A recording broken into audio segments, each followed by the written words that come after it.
Assalamu alaikum bandiraɓe yeboɓe ayawo Pindi TV on calminama on juuram no gawɗen wadde kala yontere émission meɗen fait divers ɗo e Pindi TV eɗen jetta eɗen jaara waɗoɓe aimé commenté hani e partagé émission meɗen fait divers on jaarama no fewi fait divers men hande puɗɗirtoɗen ko oɗo suku gorko batnoɗo fiancé suku debbo goto ha kamɓe ɗiɗi ɓe dokkaɓe jogori wadde fête mariage mam juste avant que mariage o en yetto Allah waɗi ko haaji ko kanko suku debbajo o hawri e ladial caggal no hawrudo e ladial dak suku gorko ruttime koreji suku debbo ngam ɓene duttamba haalis mo wonnowo e suku debbo ɗum addi polémique aji kewɗi wonde est ce que suku gorko en yiɗno no feewi suku debbo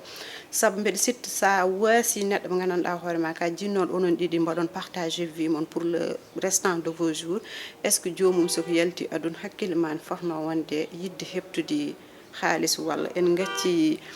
ni bandiraɓe e commentaire uji ƴeɓ kokku men yiyande mabɓe e oɗo fait divers men ɗiɓɓo oɗo suku gorko goto wona suku debbo nehade e galle mabɓe jononi nene makko wino yo res oɗon suku debbo kono kanko o wondani hen wondi suku debbo mo wondo ɗon e galle mabɓe o waɗi ɗum considéré comme ko miñiko debbo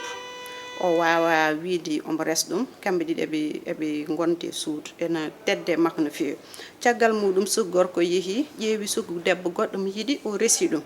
saaha kala kamɓe ɗiɗi seɓe teldi tan tawat ko suku debbo nehaɗo ɗon e galle mabɓe en ƴetti téléphone mum ne waɗi enregistré yidde heɗade kamɓe ɗiɗi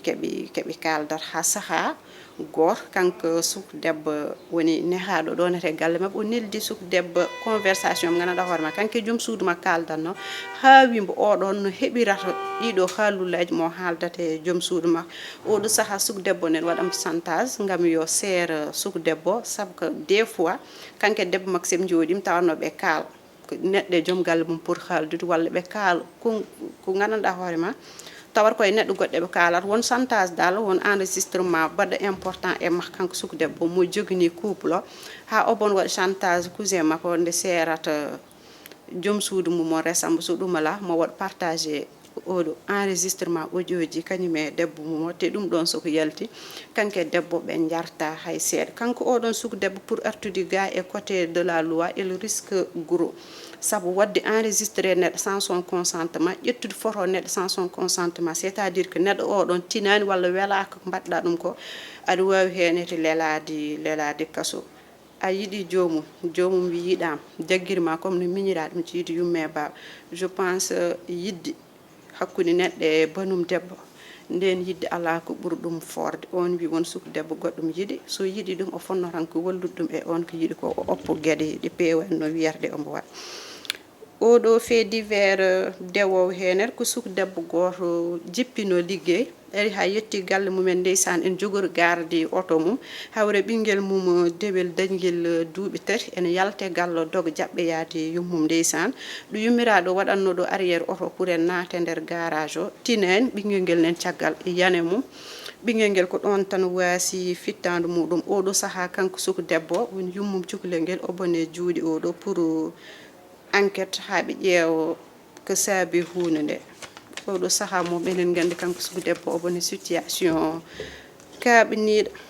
ɓinguel no wayi welde tene kayno yalta aduna taw ko an jibinaɗo saabi ɗum te a wela ko hunde musde no fewi enen mbaɗam encouragé no fewi yallah yaltinɓe e oɗon situation fait divers oɗo mo battidirtoɗeno ko sukaɓe rewɓe tata mbara to taset taw ko auto ji ɗiɗi woni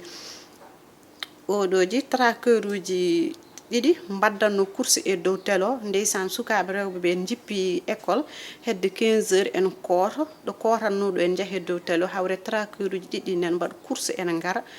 eɓe mbaɗannoɗo course hen goto oppi valant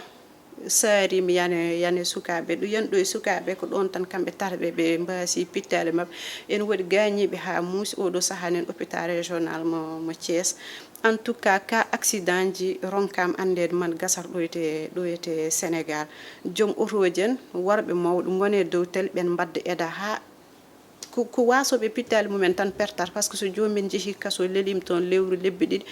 jalt en ganda dal oɗo situation no réglirto mbe ko hunde haɓninen feewi saabu enen ji wono diwanuji ngala lycée ji sukaɓe mumen so jeehi ha tolnim lycée tawat koye wuuro wonko jahar so yi ha oɗo saaha yonti école uddiri heure descente uji tawat sukaɓe en keewe dow taliji no feewi tawde joom otoji en ɗi donkam yo mbaɗa ko rew lawol sukaɓe aussi so jippima en ñaaga nde mbasata rewde dow taliji ɗi ne jippoto less par ce que a jippima less ne or so woppi valant muɗum ma tawe toon kon kam ko ɓuuri wadde sûr yo jomumen ndenta takka taluji ɗi ndew laabi less ɗi ɓeɗon sukaɓe tar enen jaal no feewi bandiraɓe mumen e oɗon école woni sukaɓe ɗe jangganno ɗo waɗi causé probléme mawɗo e sukaɓe janggannoɓe ɗon par ce que jomumen kuuli ko sukaɓe tokosɓe par ce que sukaɓe tata 5 ɓe dañani taw duuɓi 16 camarade uji mabɓe par ce que jangguɓe haɓe jippi ko nden accident o waɗi sukaɓe heddiɓe ɓe kulol jaggi ɗumen no feewi ha oɗo instant proviseur école o en ñaagui nde sukaɓe ɓeɗon mbatte accompagné psychologiquement ha kulol ngol ɗon iwe koye mumen ɗe mbawa continde jangde mumen no wayirta ni émission men gasi ha laaɓi eɗen calmina madame Baro Hawasi chéri Omar Baro e suma Coumba Bal kanko waɗi kam habillé oɗo robbo jodɗo mi weltima ma no feewi ma chéri musidɓe tedduɓe ko ɗum ɗo min gaddannomon fait divers men hande ha ñande wonde inchallah merci